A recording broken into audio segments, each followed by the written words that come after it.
बिस्मिल्लाहिर्रहमानिर्रहीम। स्टूडेंट्स, आज हम डेंटल एमलगम स्टार्ट करने वाले हैं, लेकिन डेंटल एमलगम को स्टार्ट करने से पहले मैं थोड़ा सा आपको रेस्टोरेटिव मटेरियल समझाऊंगा कि रेस्टोरेटिव मटेरियल क्या होते हैं, इसलिए कि amalgam is one of the restorative materials. तो सबसे पहले हम ये समझते हैं कि रेस्टोरेटिव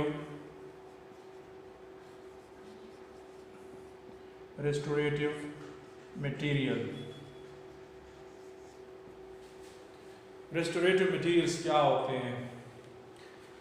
ऐसा मटेरियल जिसे हम ओरल कैविटी में और पार्टिकुलरली दांतों में अगर कोई कैविटी हो कैरिस की वजह से, या कोई टूथ लॉस हो चुका हो, टूथ का कोई फ्रेगमेंट फ्रैक्चर कर गया हो या मिसिंग हो कैरिस की वजह से या ट्रामा की वजह से, तो जब हम इसको रिस्टोर करेंगे तो जो मटेरियल हम यूज़ करेंगे which is used specifically for the restoration of the last part of the tooth is a restorative material. Dental restorative material is a material which is used for the restoration of the lost part of a tooth is called a dental restorative material.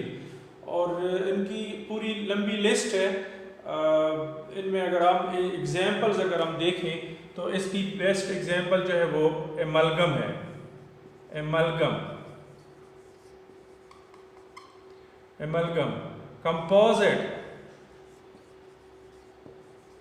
Composite is a restorative material. Glass ionomer cement GIC, zinc phosphate cement,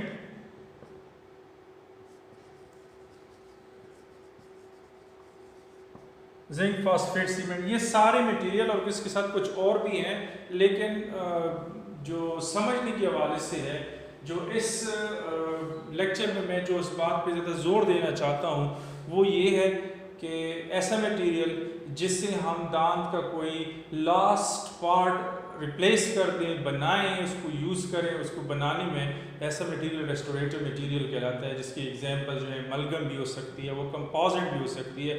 specifically हम अब amalgam पे जाएंगे, लेकिन आपको थोड़ा सा background देना इसका मैंने ज़रूरी समझा कि पहले मैं आपको इसका बैकग्राउंड दूँ।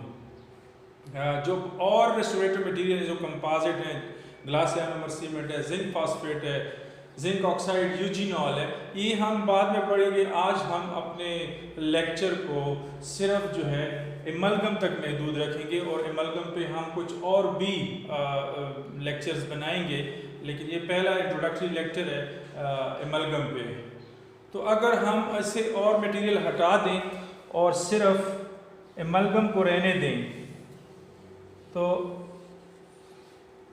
अगर हम सिर्फ एमलगम को रहने दें और हम एमलगम की डेफिनेशन करें कि व्हाट इज एमलगम, तो हम कह सकते हैं कि amalgam is a special type of alloy in which mercury is one of the component. बगैर कोई भी हम एलॉय हम जानते हैं, alloy is the mixture of any two और मोर मेटल्स। तो अगर इनमें से एक मेटल जो है वो मर्क्यूरी है, तो फिर इस एलॉय को हम एमलगम कहेंगे। तो चूंकि डेंटिस्ट्री में जो एलॉय हम रूम टेम्परेचर पे, याद रखिए कि बेसिकली एलॉय जो है वो एक हाई टेम्परेचर प्रोसेस है, उसमें हमें मेटल्स को, इंडिविजुअल मेटल्स को गर्म करना पड़ता है और उसको मेल्टिंग टेम्परेचर तक जाना पड़ता है ताकि ये दोनों मेल्ट हो जाए, सोल्यूशन बन जाए, और उस सोल्यूशन में ये मेटल्स आपस में एक दूसरे में मिक्स होके डिफरेंट फेजेस बनाएंगे। तो जो इसका टेम्परेचर आहिस्ता आहिस्ता कम होना शुरू हो जाएगा, ये रूम टेम्परेचर पे आएंगे तो ये सॉलिड हो जाएंगे। But in mixed form, in phase form, आप देखेंगे अगर आप उस ऐसा मटेरियल जिसको आप गर्म करके ठंडा करें और फिर उस ठंडे मटेरियल को अंडर माइक्रोस्कोप आप देखेंगे तो आपको ये मेटल एक दूसरे में मिक्स आपस में पड़े हुए नजर आएंगे, और आगे अपनी अपनी कॉलोनी होगी। उन कॉलोनीज को, उन माइक्रो कंसंट्रेशन एरियाज को हम फेजेस कहते हैं। इस तरह जब हम एमलगम को मिक्स करेंगे तो जो एग्जाम का एक क्वेश्चन आता है, एग्जाम में अक्सर हमसे एमलगम सेट, एमलगम की फेजेस के बारे में पूछा जाता है। तो आपको पता है कि जब भी एलाइज जो है वो ठंडी हो जाए तो वो फेजेस बनाती है। इस तरह एमलगम भी जब आप मिक्स करते हैं वो गम्स को हमें गर्म नहीं करना पड़ता। This is the only alloying process which occurs at a room temperature. Room temperature पे बाकी कोई एलॉइंग नहीं होती सिवाय एमलगमेशन की, सिवाय एमलगम एलॉइंग की, कि जिसमें हम मर्करी के साथ दूसरे पाउडर जिसका प्रीडोमिनेंट मेंबर जो है वो सिल्वर है उसमें, और मर्करी तो लिक्विड है, पाउडर फॉर्म में सिल्वर होता है, और दूसरा उसके साथ टिन होता है, बिस्मथ होता है और कॉपर होता है। ये हम डिफरेंट जो है मेटल्स को हम मिलाते हैं और उससे हम एमलगम पाउडर बनाते हैं। ये पाउडर जब डेंटिस्ट के पास आता है, पाउडर उसको वो उस पाउडर को एक प्रॉपर मिकदार की रेशो में उसमें मर्करी के साथ मिक्स करके तो एक प्लास्टिक मास्क बनाता है, और फिर उस मास्क को वो दांत पे फिल करता है, आहिस्ता आहिस्ता वो वहाँ पे सेट हो जाता है, हार्ड हो जाता है, तो फिर उससे जो है हम डेंटल फिलिंग कहते हैं। तो अगर हम एमलगम की वो देखें कंपोजिशन थोड़ा सा समझें, तो एक तो इसका प्रीडोमिनेंट जिस तरह हमने डेफिनेशन में बताया है कि मर्करी इसका एक कंपल्सरी पार्ट होता है। तो एक इसमें हो गया है मर्करी, दूसरा उसमें हो गया सिल्वर, मर्करी जो है वो Hg है और सिल्वर जो है वो Ag है। इसके अलावा जो है इसके साथ टिन Sn और कॉपर भी होता है जो Cu, और इसमें जिंक भी होता है। जिंक कुछ में होता है और कुछ में नहीं होता। तो ये डिफरेंट मेटल्स जो हैं ये हम हमारे पास सिवाय मर्करी की बाकी already pre form powder form में मिक्स हमारे पास आती हैं। हम इनको मर्करी के साथ मिलके एमलगम का मास्क बनाते हैं। तो ये जो है थोड़ा सा इंट्रोडक्शन था एमलगम के बारे में। अब हम थोड़ा सा पहले आपको वो समझाते हैं कि क्लिनिकल सिचुएशन में आपके पास अमूमन याद रखें कैरीज, जिस तरह सोसाइटी में कैरीज बहुत ज़्यादा है, तो कैरीज जो है वो दरअसल दांतों में कैविटीज़ बनाती हैं। आप इसको जानते हैं कि ये एक नॉर्मल टूथ की एक वो है, पिक्चर मैंने बनाई है, और लेट्स से कि इसको मरीज़ को जो है यहाँ पे टूथ में अगर हम इसकी ऑक्लूजल कैविटी यहाँ पे हम ड्रा कर दें, इसका ऑक्लूजल व्यू अगर हम देखें तो जो नॉर्मल पिट एंड फिशर्स होती हैं, तो ये पेश इस रीजन में मिड में इसको जो क्लास 1 एमलगम कैविटी हम कहते हैं या क्लास 1 कैरीज कैविटी हम कहते हैं।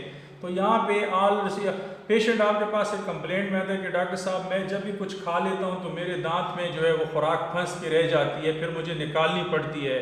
तो जब आप उसको क्लिनिकली एग्जामिन करते हैं तो आपको एक लोकलाइज डिफेक्ट नज़र आता है, loss of the tooth structure आपको नज़र आता है in the form of a cavity.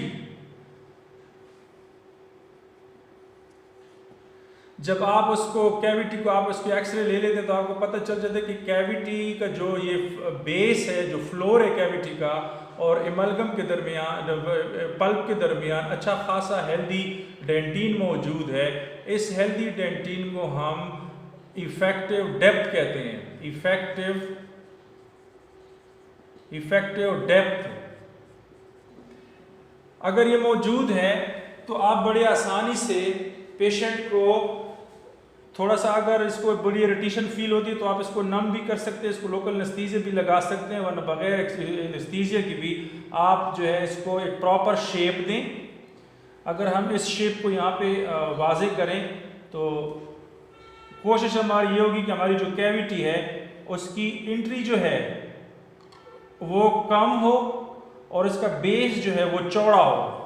इसका ये बेसिकली जब हम इसमें मटेरियल फिल कर देंगे, चूँकि नीचे पल्प है तो नीचे हम पहले इसमें एक इंसुलेटिंग मटेरियल की बेस लगाएंगे, ये हमारी बेस हो जाएगी, और इसके ऊपर अब हम एमलगम फिलिंग कर सकते हैं। आहिस्ता आहिस्ता हम एमलगम रखते जाएंगे और इसको अडॉप्ट करते जाएंगे, फिर अगला इंक्रीमेंट, फिर अगला increment. A time will come that all of this cavity will be filled up with the amalgam. तो फिर आप इसको छोड़ देते हैं, टाइम के साथ साथ आहिस्ता इसमें एमलगमेशन रिएक्शन होने लगता है, मुख्तलिफ फेजेस बनने लगती हैं, क्रिस्टल्स बनते हैं, इसमें हार्डनेस ये एमलगम गेन कर लेता है और आपके पास आप एक कैविटी जो थी वो अभी आपने एमलगम के साथ फिल कर दी है। अब जो लॉस पार्ट था वो आपने एक रेस्टोरेटिव मटेरियल से या एमलगम से फिल कर दिया। Now this patient is able to use this during mastication without any problem.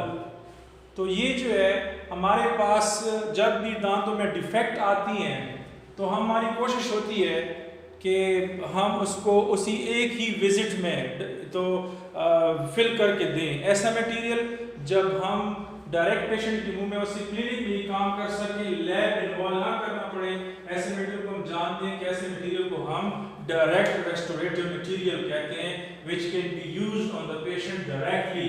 So amalgam is an excellent example of the direct restorative material which can be used as a filling material on the spot when the patient comes with a complaint कि जहाँ पे आप amalgam लगा सकें। तो amalgam is a direct restorative material.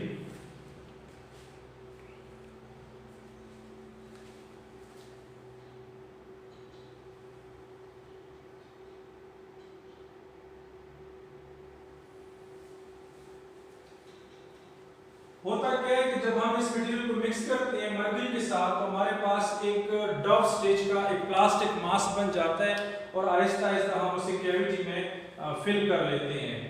तो हम कह सकते हैं कि मर्करी जो है वो बाकी पाउडर के पार्टिकल्स के साथ, बाकी मेटल्स के साथ रिएक्शन करके डिफरेंट फेजेस बनाती है और वो फेजेस पे हार्ड हो जाते हैं और आपको एक वेल कंपैक्ट फिलिंग जो है वो मिल जाती है।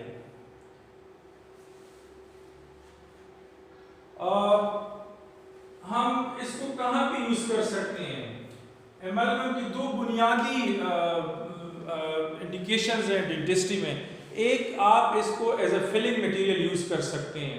फिलिंग मटेरियल में भी कहाँ पे आप इसको यूज करेंगे? आप चूंकि ये मटेरियल कलर देता है लिहाजा आप वो दांत जो नजर आते हैं particularly anterior teeth, some incisors and canine और लेटरल इंसाइजर, जहां से पेशेंट बातें करे, स्माइल करे और वो दांत जो नजर आए, so one should discourage the use of amalgam in those teeth where the material become visible. तो जहां पे मटेरियल मुंह में नजर आए तो जाहिर एंटीरियर दांतों में नजर आता है, लिहाजा एंटीरियर दांतों में हम एमलगम की फिलिंग डिस्करेज करते हैं। हम यहाँ पे एमलगम फिलिंग को ज्यादा प्रेफर नहीं करते। यहाँ पे हम ग्लास डायमंड की फिलिंग, कंपोजिट की फिलिंग, जो टूथ कलर्ड मटेरियल है जिनका कलर नेचुरली उन्होंने ऐसे फॉर्मुलेशन में आपको भेजा होता है कि जिसका कलर जो है वो दांतों से मिलता है, तो उस सूरत में जो है आप इसको यूज कर। तो हम इसे एक तो फिलिंग मटेरियल के तौर पर क्लास 1 और क्लास 2 कैविटीज और क्लास 5 कैविटीज में हम इसको यूज कर सकते हैं। जब हम आगे जाएंगे क्लिनिकली तो आपको ये क्लासेस समझ आएंगी। बहरहाल जो फर्स्ट ईयर में आप लोगों की समझने की बात यह है कि आप वहां पे इसको यूज करें जहां पे लोड ज्यादा हो, जहां पे दांतों पे चबाने की वजह ज्यादा फोर्सेस लगती हो। तो जाहिर है पोस्टीरियर दांतों में वहां ये नजर भी नहीं आता, तो आप पोस्टमोलर्स को और प्री मोलर्स को ले सकते हैं इसके एमलगम की फिलिंग के लिए। दूसरी फिलिंग के साथ साथ इसका एक और भी यूज है कि जब हम दांत में कभी कभी आरसीटी कर लेते हैं और दांत इतना ज़्यादा वो हो जाता है, कैरीज हो चुका होता है कि उसमें हमें क्राउन लगाना पड़ता है। तो अगर किसी दांत को में बहुत ज़्यादा बड़ी फिलिंग हुई है, लेट्स से मैं आपको एक एग्जाम्पल के ज़रिए इसमें डाल लेता हूँ कि ऐसे दांत जिसमें हमने रूट केनाल की हो, रूट केनाल आपको पता है कि हम दांत की पल्प जो है वो बहुत ज़्यादा कंप्रोमाइज्ड हुआ है, लिहाजा हमने इसमें ओपन एक्सिस बनाया है और फिर जाके हमने इसकी रूट एम्पुटेशन की है और बाद में हमने इसको फिलिंग मटेरियल से भर दी है और उसके ऊपर ये जो मटेरियल अब हम बनाएंगे ताकि जो कैविटी हमने बनाई है हम उसको फिल करेंगे एमलगम मटेरियल से। तो अगर हम इसको, चूँकि बहुत बड़ी फिलिंग इसमें हुई है, लिहाजा अब हमें इस मटेरियल पे इस दांत पे जो है क्राउन भी लगाना पड़ेगा। तो अगर आप देखें तो क्राउन के अंदर जो फिलिंग वाला हिस्सा है ये आपने एमलगम से फिल किया हुआ है, नीचे जो है आरसीटी हो चुकी है और इस दांत पे फिर आप क्राउन लगा सकते हैं। तो जो मटेरियल अंदर पूरे तकरीबन एबटमेंट को रिकंस्ट्रक्शन के लिए हम यूज करते हैं उसको होता है core. So amalgam can be used as a core material below the crown. तो फिलिंग के लिए हम इसको यूज़ करते हैं और कोर मटेरियल के लिए इसे हम यूज़ करते हैं।